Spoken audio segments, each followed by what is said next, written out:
नमस्कार शेतकरी बंधूंनो, आपण आलोय कांदा सीड्स प्लॉटवर. कन्नड तालुक्यामध्ये कांदा सीड्स प्लॉट बऱ्याच मोठ्या प्रमाणात होतोय आणि कांदा सीड्स मध्ये एक महत्त्वाचा प्रॉब्लेम जे येतोय ते म्हणजे पाते गळणे, म्हणजे पाते असे लूज होऊन वाकडे होणे. हा सगळ्यात मोठा प्रॉब्लेम कांदा सीड्स मध्ये असतो. हा जर पाता असंच जर वाकडा होत राहिला तर येणारा जो कांद्याचा सीड्स आहेत, जे बोंड आहेत, तो योग्य प्रकारे येत नाही आणि त्याच्यामध्ये जो एक शेतकऱ्याच्या भाषेत म्हणायचं म्हणल्यावर त्याला फुली पडणे म्हणतात. तो फुली पडण्याचं प्रमाण वाढतो, बोंडामध्ये जास्त बीज तयार होत नाही. तर हा प्रॉब्लेम कशामुळे येतो? याचं मेन रिझन जे आहेत, मायक्रोन्यूट्रन डिफिशियन्सी आणि फॉस्फरसची डिफिशियन्सी. आता ह्या प्लॉटमध्ये बऱ्याच ठिकाणी इथं एक प्लांट तसा आहे, त्याच्यानंतर इथं हा एक प्लॉट तसा आहे.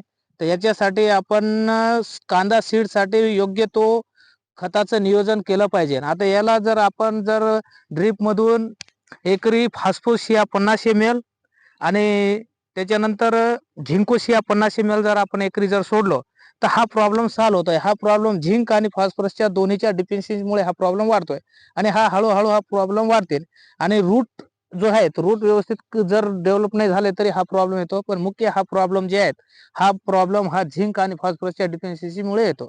धन्यवाद.